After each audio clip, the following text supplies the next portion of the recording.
那我印象中我们买 OU 啊，很少做 like Bangsar South 啊 BJ area 的那个地区的那个 project， 我们很少做，不管是摇楼台也好，线上看房，我们是很少做分析的，因为我们本身是不熟悉那一区。然后我们通常是这样子啊，我们只分享我们懂的，那也不懂的我们通常都不分享的。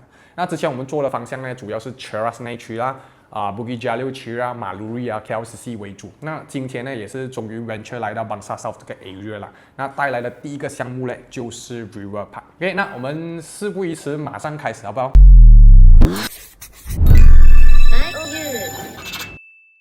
？Hello， 大家好，欢迎回到买无忧，我是 Cliff。今天线上看房要带给大家的 topic 呢，就是 River Park 了。那我们就从它的发展商开始讲起啦，来牌了，每次都是要讲发展商的啦。那这个发展商呢是 Mountain， 然后是一个上市公司。那如果你看到 Mountain 的话呢，通常你会联想起 Pavilion 或者 WCD， 他们不是 subsidiary company 啊，他们是3个不同的公司，只是属于同一个老板。那 One Pavilion Collection 就是你们平时看的，比如说 Pavilion Damansara Heights 啊、Pavilion Embassy 啊、Pavilion Solon Hill 啊，都是由 One Pavilion 去打造的。那 WCD 它现在最 hot 的项目，其实就是在OUG WCD。OK， 那个是现在卖着的就是 The Maple Residence。那今天我们要介绍的项目呢，就是 by Mountain 了。那 Mountain 最近完成一个比较大的那个项目呢，就是这个 Bukit Jalil City， 包括 Pavilion Bukit Jalil， 还有 Residence， 还有 Shop。那这个 Pavilion Bukit Jalil 啊，其实跟我们之前做过很多 shopping mall 的对比啦，它算是其中一个最大的 shopping mall 了，在 KL。只要你不把 Mid Valley 跟 Garden 拼在一起的话，如果 Mid Valley Garden 拼在一起的话，它们依然是最大。那在这个非常大型的嘛，因为我们 office 就在 Aurora Place 啊，所以我自己也参观这个 Pavilion Bukit Jalil 啊，其实很神奇啦。从去年12月啊 launching 到现在啊，我看那个 tenant 的情况呢，应该是现在大概是 60% 吧，我自己眼睛看没有数据的可是不知道怎么啊，拜六礼拜还是爆满了。虽然那个店没有开完，可是整年过去了。刚刚我的同事分享给我啦，海底捞开张了，唱 K 房也开张了，大家随时欢迎可以去看看。OK， 那除了这个 Pavilion Bukit Jalil 呢，那个 The Park Sky Residence 就是在 Pavilion Bukit Jalil 里面的那个 Residence、Signature Shop 啊、Office 啊，都是他们 complete 了的 project by Mountain 的。那现在 ongoing project 除了 River Park 之外呢，还有 Mutiara Hilltop 跟 Duta Park Residence 啦，所以 River Park 不是他们唯一在走着的项目。OK， 我讲这样多给大家知道啊，只是纯粹让你们知道这一个发展商其实蛮有实力下的。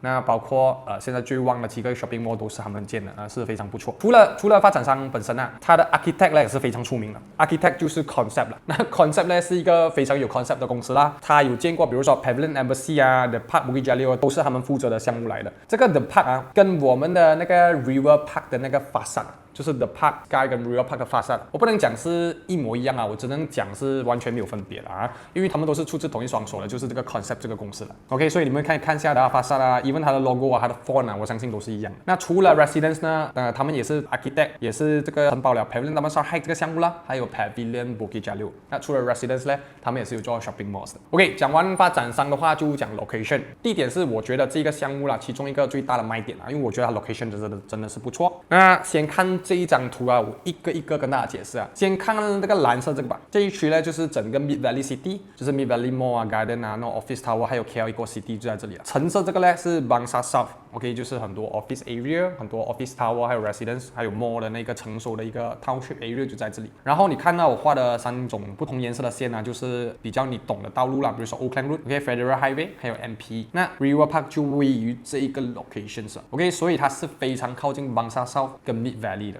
然后当然它也靠近很多 highway 了 ，Federal MP、Oakland Road 都可以很容易去到。那我们看这张图，你会比较容易看到整张 picture for 那个 project。这一个就是那个 River Park 啦，这里有3个 block， 然后这一个就是那个 Federal Highway， 这里就是 Mid Valley 了。所以它的正前面呢 ，OK 就是 Bangsar South 了啊，非常靠近。后面这条河呢就是 River Park，sorry， 后面这条河不是 River Park， 后面这条河是 Klang River。OK， 来跟大家讲一下它的出入口先啊，因为这个 project 有几个出入口。首先第一条也是要重点跟大家讲的，就是 OK 这个是原本的 MP Highway 啊 ，OK 这是原本就有的路。然后发展商呢，就是 Mountain 呢，打算在这里呢开一个 extend 的路，直接回到 River Park 这个 residence， 直接回到去前面。所以你可以透过这个 extension 的路直接回到你的家 ，OK 你不用过了 highway 去哪里转来转去，不用。然后这个 extension 呢，大概是花了1000万左右的重金去打造了。我觉得发展商这方面还是蛮有诚意跟有实力的。然后第二条路呢，你也可以走 Oakland Road， 那这里就是那个 Nine Sepute，OK Nine Sepute 就是 MRCB 的 project 啦哈 ，Tria、Vivo 啊，全部是在那边的。然后那边就有一条新路的嘛 ，OK， 从这个新路你 cross 了这个 Klang River 的话，你是可以回到去自己的那个地方 ，OK， 你可以回回到去 River Park。第3条路你可以透过 Bangsar South，OK， 橙色这一个绕一圈，你就可以回到自己的 residence 了。OK， 这里是它的出入口。那如果你走 Oakland Road 去 Mid Valley 的话，是4.5个 km，8分钟就可以去到了。如果你是走橙色这条路去 Bangsar South 的话，1.9 km。3分钟就可以去到，当然是在没有任何 traffic 的情况下的数据了啊。OK， 来这个就是我刚刚讲的那个 extension。OK， 旁边这个不是紫色那条线，旁边这个是已经 existing 有了的那个 highway 来了，所以它是在这里 OK 扩建一条，直接改到去到你的那个 residence，OK 就是这里了。啊，非常的方便，所以以后你从 Federal Highway 回啊，你可以直接走 MP 回啊，你也不用走 Oakland Road 还是另外一条路 ，OK， 都是可以直接回到。然后除此之外呢，你可以看到 Angkasa Puri KTM Stations，从 River Park 这个 project 呢是有 cover walkway 呢，可以直接走到去这个 KTM Station 的。那我自己本身呢是没有常搭 KTM 啦，可是我还是做了 research 给大家看。Angkasa Puri 就是这个啦 ，OK， 就是这个 River Park 在的地方，300米的 cover walkway 可以走到去这个 station。这个 station 呢，一个 station 呢，一个 stop 呢就可以到 KL Eco City， 就是这个 Abdullah Hukum。2个 stop 就可以到 KL Central， 我们的 transportation hub，3个站就可以到 Mid Valley。那重点先讲下这个 Abdullah Hukum 嘛，因为你一站就可以去到嘛。然后这个 Abdullah Hukum 除了 KTM 呢，其实它也有 LRT，OK， 它是2个 mix 在一起的。那蓝色这个呢是 KTM 来的，粉红色这个是 LRT 站来的。那如果你转站转去 LRT 站啊，你一站就可以到Bangsar。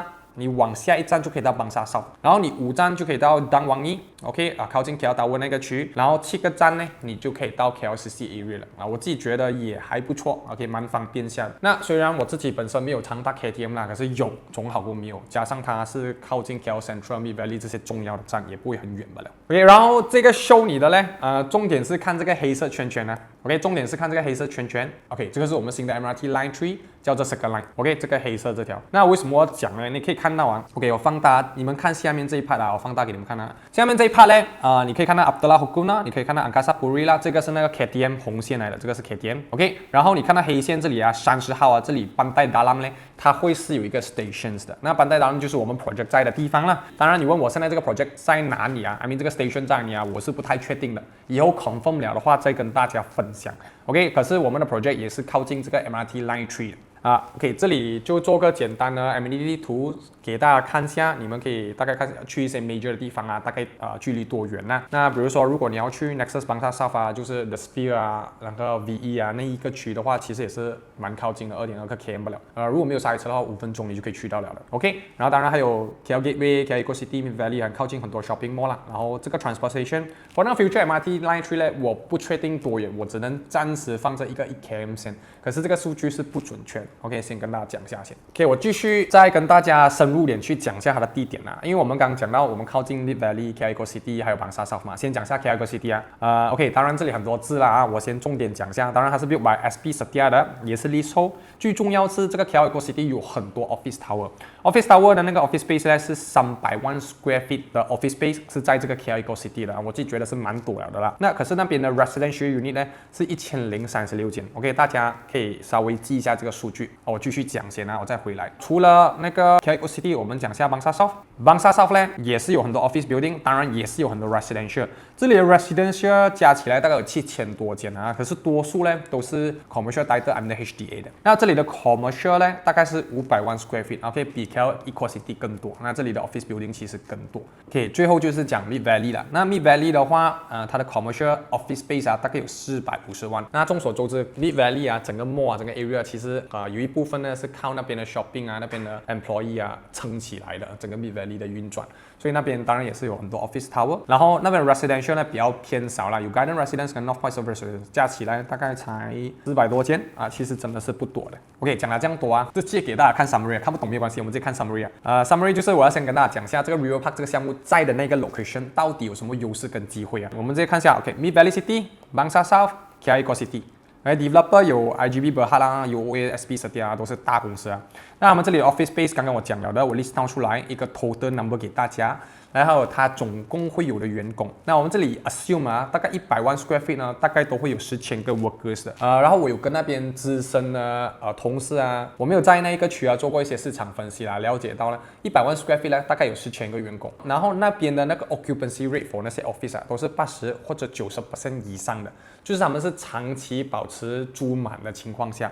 我们就算它80或90都可以了。所以如果有1250万的 square feet office space 啊，就会预计有125000的员工，就是125千的员工了。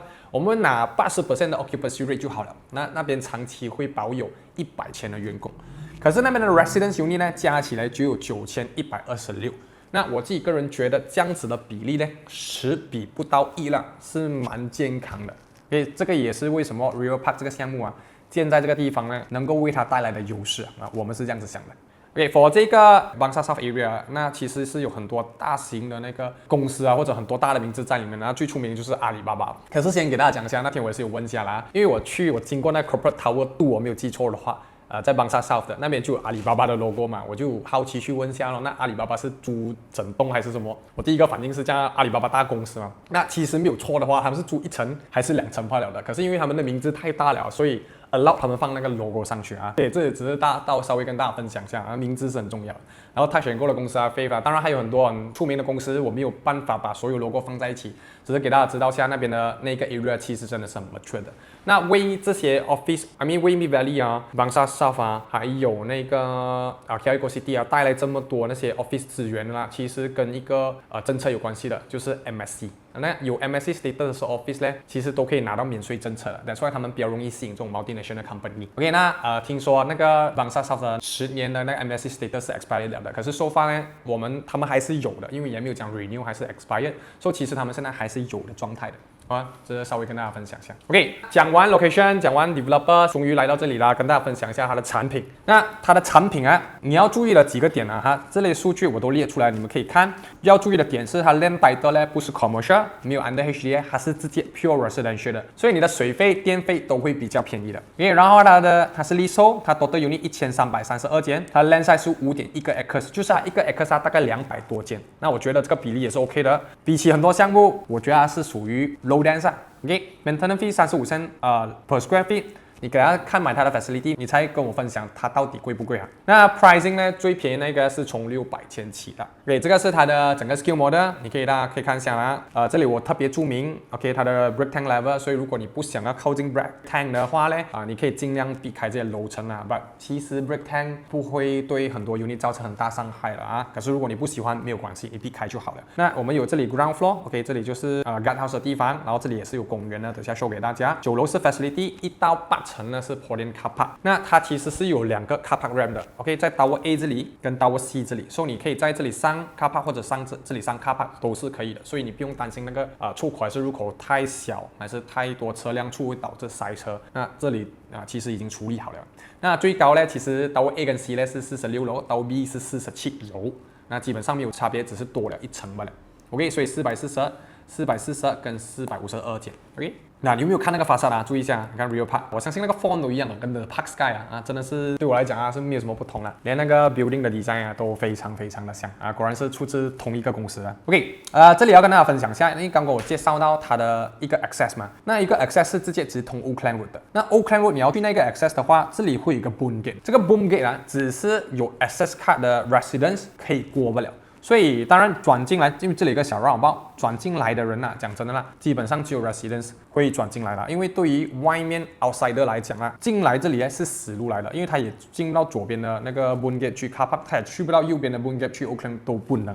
OK， 所以他们只能 U turn 回来出这个绕包回去。OK， 所以这个是蛮 exclusive 下的只是 for 这个 residence 用不了。OK， 然后除此之外他们在这里呢，看我画的那个红色那条线他们围着这个 project 除了正面这里周围呢都有围墙的。2.5个米高的围墙，你们想看你们的屋子呢，就是如果你住 condo 通常是3个米高了，所以2.5个米已经是属于非常高了的啦。然后它当然它会更有 privacy，更 exclusive。OK， 然后我们来介绍一下它的 facilities。这个 project 总共有32个 facilities， 包括9199 square feet 的 multi-purpose hall， 它有2个啦，加起来变成9200啦，接近。然后还有一个 fitness center 5000方尺，5000方尺属于非常大了。那我一个一个讲，先讲 ground floor 的。那在 ground floor 包括它的 lobby 这里纠正一下我写错了这里的 floor to floor height 是6 meters， 就是 double ceiling不是3 meters是6 meters， 所以它的 lift lobby 是6米的，是2层楼高的。OK， sorry 这里做一个更正我觉得奇怪。OK，这个是它 lobby 的照片 ，OK， 还有这一个就是它那个guard house 的那个照片，这里一个小小的一个 garden，OK， 给你转圈圈的啦，这里 OK， 包括这些 Four Seasons Garden 啊，都是 part of 它的 facility 来的。OK 你可以看到 OK 有个 River Park 的名字 OK， 然后这里的 facility level floor to floor height 也是6米 OK， 所以是2层呢非常 grand， 其实跟 The Park Sky 一样啊 ，The Park Sky 也是 double ceiling 的啊，这里有show你它的泳池啊，泳池有2个 OK， 这里有一个泳池，还有这里也是有一个 lagoon pool。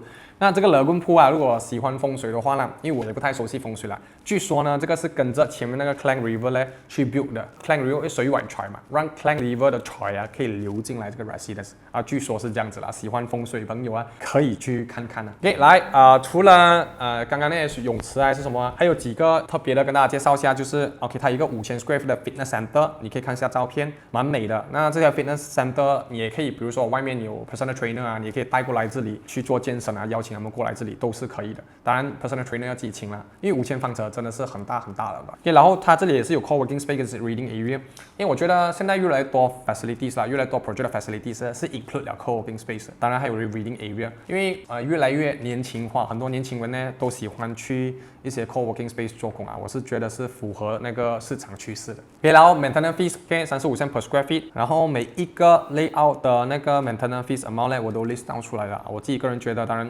不会贵，也没有讲什么特别便宜，我觉得是中规中矩啊，完全没有问题了，可以接受。为这样多的 facility， 我觉得是蛮漂亮的。OK， 然后讲完 facility 啦，我们来介绍一下它那个 floor plan 跟 layout plan。先给大家看一下 floor plan， 一层12间，4加1个 lift， 然后加1那个就是 service lift 啦，就是这个位置了。然后呢 corridor 的那个 width 啊 ，OK 宽度呢 ，for 上面这里呢，因为这2个是大间的 Type B unit， 就是我们最大的 Type。这里的 corridor 是1.6个米的，那这里也蛮 exclusive 的，那入口在这里嘛，所以 lift 进来呢，往这个方向走的就是这2间单位不了，剩下的都是share 整条 corridor 的 for Type A 的单位。这个 Type A 的 corridor 就会稍微宽一点，1.8个米的。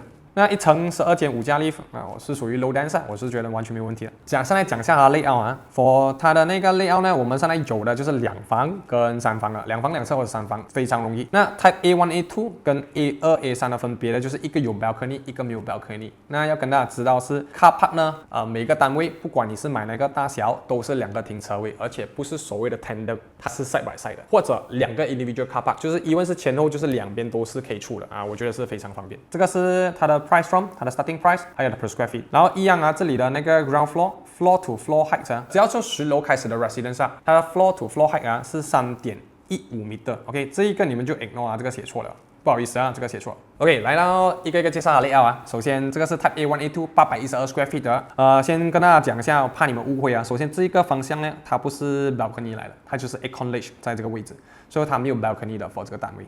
OK， 然后它是2房单位，这个是我们有 showroom 了哈。我第一次去这个 unit 的时候呢，这个 Type A 的时候呢，我是被它的那个2房 impress 到了。我上面发现，我上次去有类似这样的 design 的，我没有记错是 continue 了啊。这个房间呢，他们没有变成这样子，平时是到这里的嘛，所以2房会变得非常的小，然后窗口可能也比较小。那来到这里的2房 design 呢，它是比较长其实是非常的大的，非常的充足。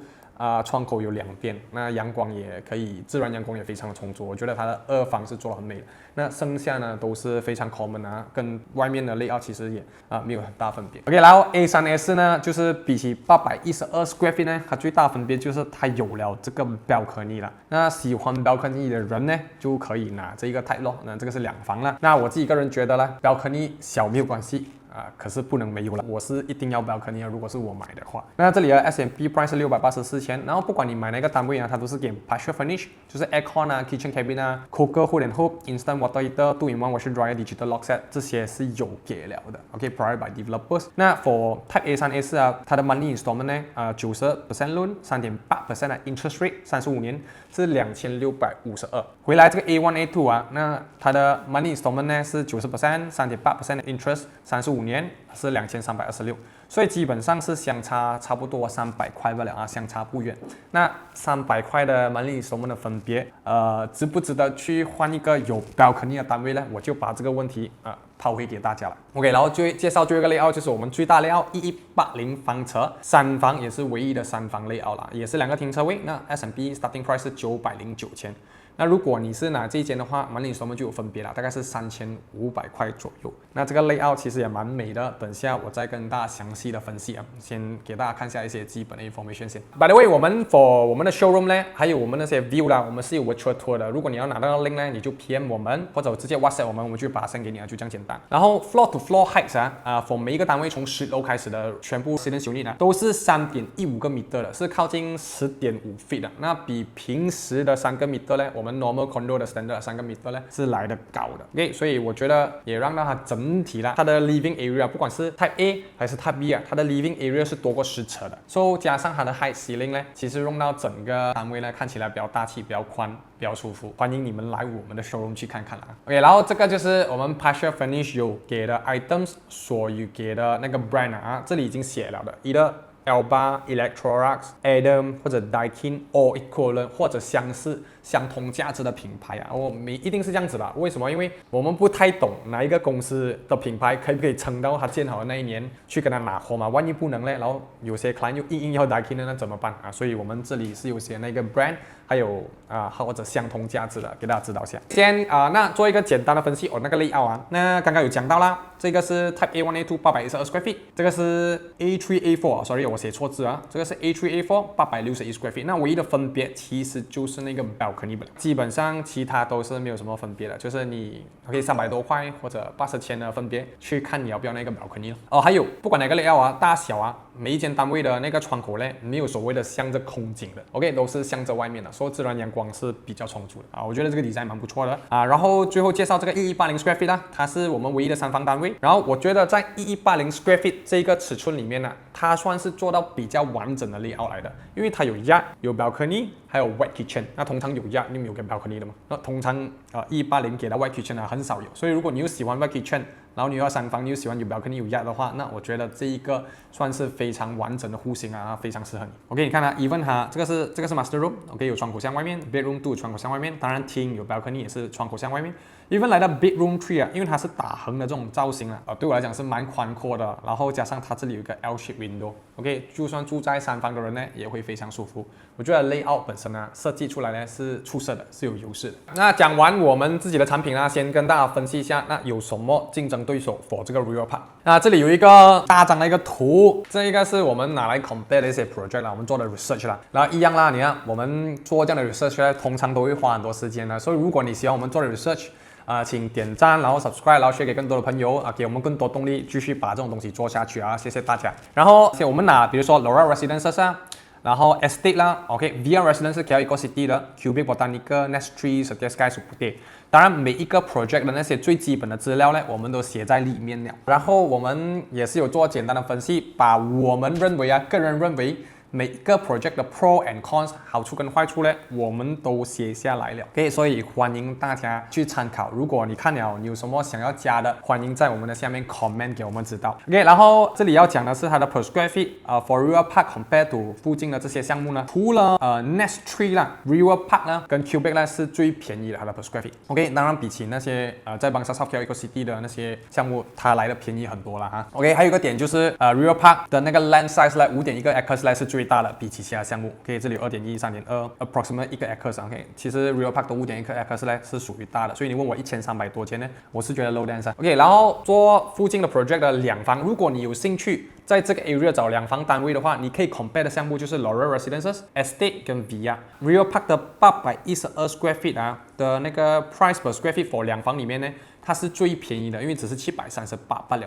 当然，它600千看起来比 Laura Residence 大，可是它的 size 当然也比较大很多。那 Laura Residence 对我来讲呢，会偏向于投资，因为548方尺2房1个厕所嘛，对我来讲会偏向于投资。然后比较 interesting 的是，你可以看一下它的 car park 写着1个，然后 floating。他们是讲的呢，就是你有一个停车位，然后你进去呢是 first come first serve 的，就是你今天回到家，你每一天回到家你都可以park不同的位置啦。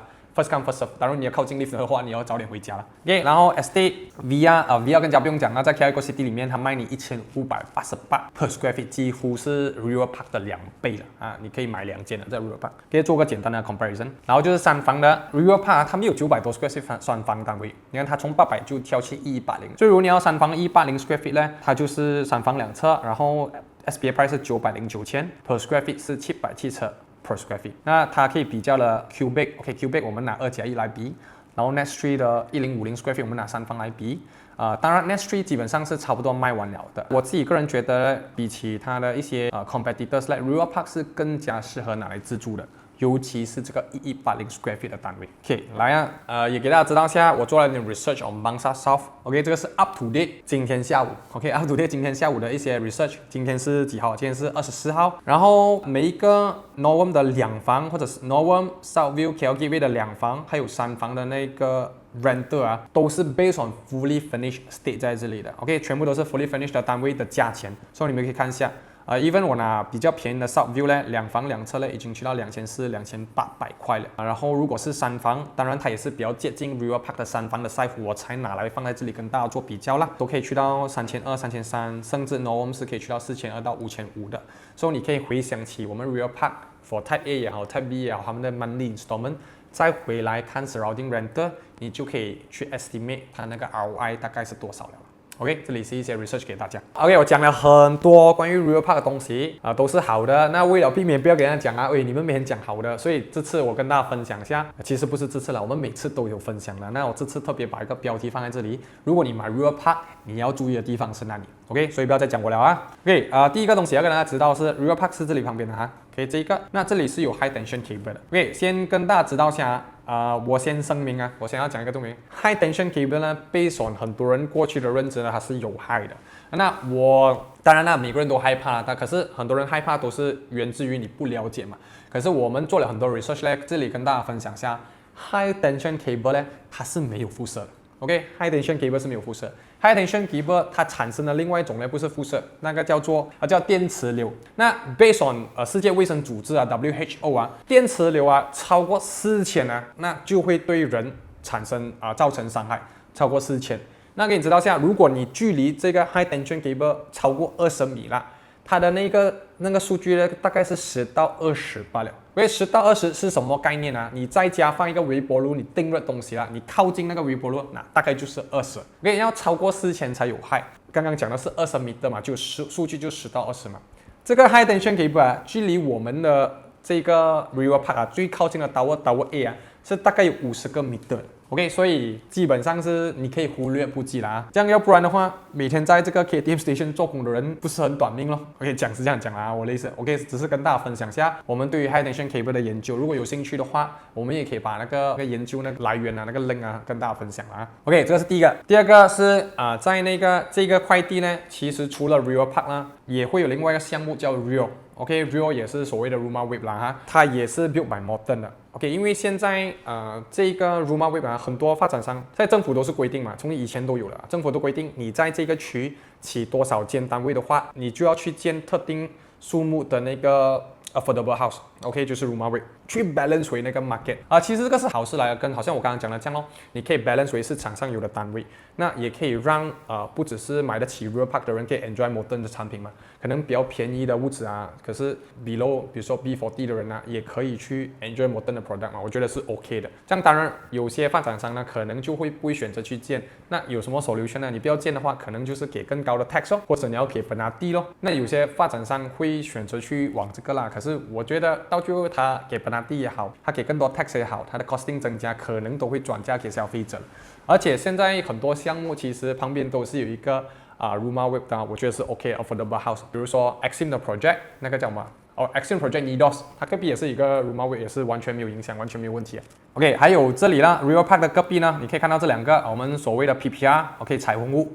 PPR 就是以前的 flat 很久很久以前了其实多久以前呢？先跟大家分享一个图给大家OK， 这里一张图Bangsar South Map 2008年的时候。那2008年的时候，那边什么都没有了，不要讲 Office Tower， 什么都没有，那边就是Kampung Kerinci来了嘛。OK， 这里就是 River Park 旁边的那个 PPR，就是 flat， 然后这里也是 OK， 这里也是旧的 flat， 这里也是。